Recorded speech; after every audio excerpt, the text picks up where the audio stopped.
Muito bem, vamos lá, vamos começar com essa história do Nino. O que é que tem de novo nisso aí? O Palmeiras, segundo o nosso palestra noticiou, voltou a conversar com o Zenit. E o que é que tem de novidade? O que tem de novidade aí é que se o Zenit comprar o John John, o Palmeiras tem um crédito a receber, 20, 25 milhões, alguma coisa assim. Então, cara, pô, aí de reais, né? Aí pode fazer um esquema, né? Eu pego aqui, você solta lá, me dá aqui, eu te empresto a colar, você paga menos aqui, paga a colar. O cara vai na feira 11h30 da manhã, o Danilo não, porque ele tem muita bala, então ele vai na feira às 9h, ele compra aquelas mexerica, né, criada em laboratório, né, cara, paga caro pra caramba. Mas o massa é que fez muita feira na Xepa, 11h30, 15 para meio-dia, quase com os cachorros lá passando na feira para poder pegar os produtos mais baratos. É assim que funciona, é um escambo. Empresta aqui, empurra colar, então tem avanço aí, pode ser que role, mas aí tem que fechar, dar tudo certo. Sabe como é o Palmeiras, né? Palmeiras pra negociar demora pra caramba, cauteloso pra caramba, mas o Nino pra mim chega e joga e resolve, hein? Lavieri, gosto muito, zagueiraço. Eu acho que também é uma boa contratação pelo que ele fez no Fluminense, sabe, Márcio? Eu tenho um certo. Assim, um cara de 28 anos, ele teve uma carreira. Não é uma carreira que a gente fala que foi a carreira inteira é, brilhante, né? Ele foi bem no Fluminense na última passagem antes de ir pro Zenit, jogou lá no pré-olímpico, enfim. A minha dúvida em relação a ele é esse valor dos 12. Aí tem isso que você falou, né? Os descontos em relação ao John John, pra lá e pra cá. Mas se jogar o que jogou no Fluminense, cara, contratação gigantesca, ótima contratação, porque ele realmente chega a ponto de olhar pro Murilo e falar: obrigado, Murilo, pode ficar no banco aí que eu vou jogar com o Gomes aqui, né? E eu acho que é isso que o Palmeiras precisa, sabe? O Palmeiras não precisa de um zagueiro para compor elenco, não precisa de um zagueiro para ficar no banco. O Palmeiras precisa de um zagueiro para brigar com o Murilo por posição para fazer dupla com o Isso, Gomes. Então, isso. se ele jogar o que jogou no Fluminense, excelente. Grande contratação.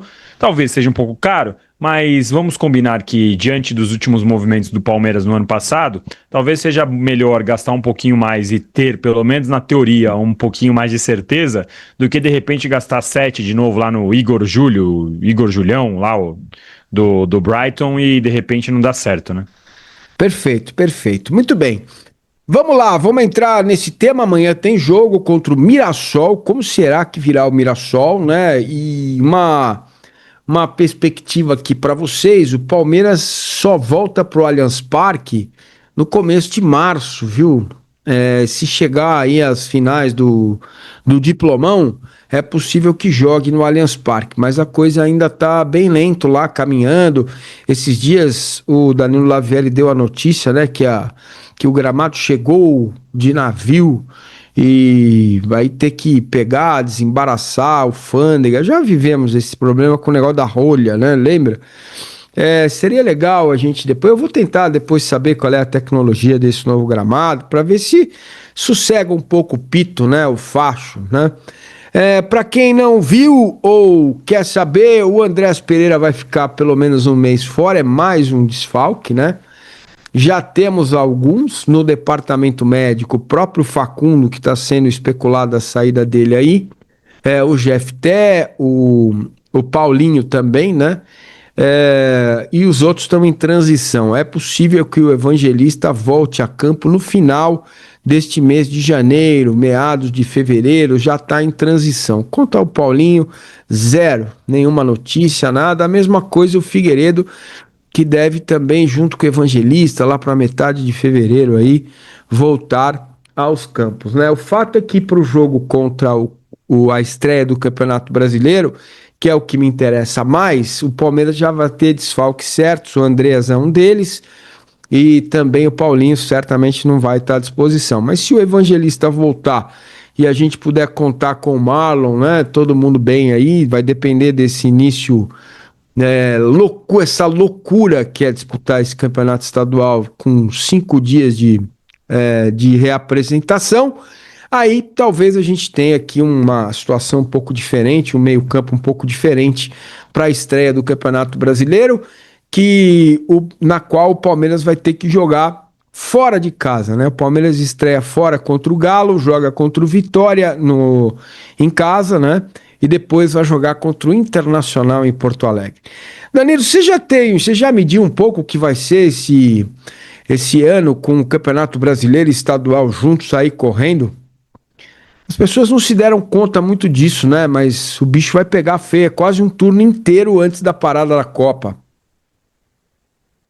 Então, é uma questão até por isso que eu acho que é primordial o Palmeiras contratar um zagueiro. Eu acho também que deveria ter um camisa 5, mas já me convenci que isso não vai acontecer. Mas um zagueiro, até já falamos disso, né, na sexta passada. Acho que é mais importante até do que um Arias e um Almada, mais uma vez, pelo amor de Deus, longe de mim falar que o Arias e o Almada não acrescentariam no time. Obviamente que acrescentariam, mas as prioridades para mim deveriam ser zagueiro e camisa 5, justamente pelo que você falou. Vai ser uma temporada bem diferente com os jogos. Acho que na questão do Paulista, se você tiver ali na frente uma situação um pouco mais confortável ali já, né? Se o Palmeiras conseguir nesse início de ano, por exemplo, jogar aí essas 5, 6 partidas antes de começar o Brasileiro, ganhar 5, vai. Palmeiras dá pra tocar de lado, né? Ah, putz, é melhor jogar em casa? É melhor ficar entre os 4 primeiros para ter vantagem? Claro que é. Mas entre isso e jogar bem o Campeonato Brasileiro de arrancada, eu prefiro jogar bem de arrancada. Joga aí a fase final dessa primeira etapa do Paulista com time reserva. A questão aí depois no mata-mata vai ter um Palmeiras e Corinthians, vai ter um Palmeiras e São Paulo. A torcida vai aceitar que vai poupar numa semifinal de Paulista para jogar um Palmeiras e Galo dia 28, sabe? Então, assim, tem essa questão e vai ser bem louco. Vai ser bem louco. Inclusive, bem louco também é esse formato, né? A gente ainda não se deu conta. Eu acho que daqui a um tempo a gente vai começar a ver melhor. Por exemplo, quem perder no domingo entre Corinthians e São Paulo, cara, já vai estar numa baita situação difícil no campeonato, porque você tem 3 jogos de 8, vão faltar 5. Quem perder vai ter 3 pontos só em 3 disputados. Com clássicos pela frente, com jogo com Mirassol, dependendo do seu time, ou Ponte Preta, no caso do São Paulo.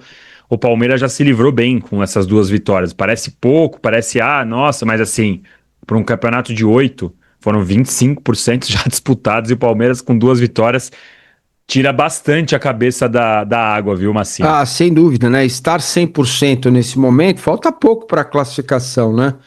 Mais 2 vitórias e um empate aí, o Palmeiras se classifica, sei lá em que lugar, mas se classifica. E de fato é uma loteria e uma gincana, né? Arnaldo Ribeiro tá desesperado, né? Com rebaixamento, com possibilidade de rebaixamento do São Paulo. Acho um pouco exagerado isso da parte dele, porque tem muito time ruim lá também, zerado, sem ganhar ponto. Também tem isso, né? Bom, deixa eu agradecer aqui a Roberta Coentro. Por favor, procure a Roberta Coentro no Instagram, que é uma das maiores cantoras desse país. Canta e com tempero de coentro, voz forte, ela canta demais. Muito obrigado, querida. O Luiz Compagno, boa tarde. De Los Angeles, tudo bem, querido? Nino é central ou joga pela esquerda? Me parece que é destro, correto? Ele é destro, mas com o Thiago Silva ele jogava pela esquerda, né? Não é isso, Lavi? Você lembra? Eu te confesso que eu vou pesquisar essa para não falar besteira, Massa. Eu vou olhar aqui. Não, A minha impressão é que ele jogava pela esquerda, mas para ter certeza eu prefiro olhar aqui no. Tudo bem, pode olhar. Eu tenho quase certeza que ele jogava pela esquerda, entendeu? E tudo bem, ele pode jogar pela esquerda sendo destro, viu? Ô, Luiz, não é um problema você jogar com o pé invertido no lado do campo. Aliás, até alguns jogadores isso facilita, porque se o cara for ambidestro, for um zagueiro ambidestro, tiver alguma qualidade com o pé esquerdo e jogar do lado direito, normalmente você vai pegar um ponto, alguém que vai trazer para dentro, né? E você vai ter a perna esquerda melhor, ou a sua perna direita, né? Se você for destro e tiver do lado esquerdo, tá tudo bem. Francisco, vocês têm alguma expectativa com o time esse ano? Eu já visto que as ideias de jogo continuam as mesmas. É incapacidade ou porque não quer mudar? Vocês sabem? Cara, incapacidade não é. É um modelo de jogo, mas é um modelo que, quando bem marcado, sofre. O Palmeiras sofre demais, Lavi. Se você reparar o Mirassol, cara, o Mirassol tem sempre. Eu tenho estudado essa questão da saída de bola. O Mirassol tem sempre um a mais aonde a bola está na saída de bola. Tá faltando um pouquinho o professor Abel Ferreira prestar atenção nisso, né? Porque quando o adversário, e o Santos fez isso no primeiro tempo, enquanto teve gás, aperta a saída de bola, vira aquela coisa, né? Coração quente, chutão pra frente, né não, Lavieri? Mapas de calor da vida. Eu acho que em alguns momentos sim, mas esse começo de temporada, Massa, eu vou te falar que eu não tô. Eu prometi pra mim mesmo que eu vou avaliar de uma maneira mais séria daqui a 15 dias. Boa. Por que eu digo isso, né? Porque, cara, o normal era a gente tá vendo agora aqueles joguinhos na Florida Cup, sabe, Massa? Isso. Eu já falei isso hoje no post também. É, o Palmeiras voltou a treinar dia 5. A gente tá no dia 16. O Palmeiras tem 2 jogos, tá indo pro terceiro. Na terça já vai ter feito o quarto. Tudo valendo ponto e rebaixamento. É muito louco, é um absurdo. E a gente normalizou, né? E o nível de cobrança, pra mim, não pode ser alto para esse começo de temporada. Palmeiras está no processo igual do ano passado, quando tinha um time 1, um time 2, revezando os jogadores. Eu sei, eu não vou também aqui ser o inocente de falar que não tem como carregar as más impressões do ano passado. É óbvio que tem como carregar. É óbvio que todo mundo ainda tem um ranço do Giai, do que fez, do Emiliano Martinez, do que fez, do Facundo, do que fez do ano passado. Eu sei disso, também não vou ser o inocente a esse ponto. Mas eu quero ver, eu tô me dando o direito de acreditar que ele pode fazer um novo trabalho para fazer o Palmeiras jogar como fez lá por 45, 50 dias no meio do ano, quando o Palmeiras jogou bem. Aí todo mundo fala, mas jogou bem contra o Fortaleza, jogou bem contra o Inter. Depois o Palmeiras passou a jogar mal contra o Vitória, passou a jogar mal contra o Fluminense. O Fluminense com 3, 4 titulares poupados. Então assim,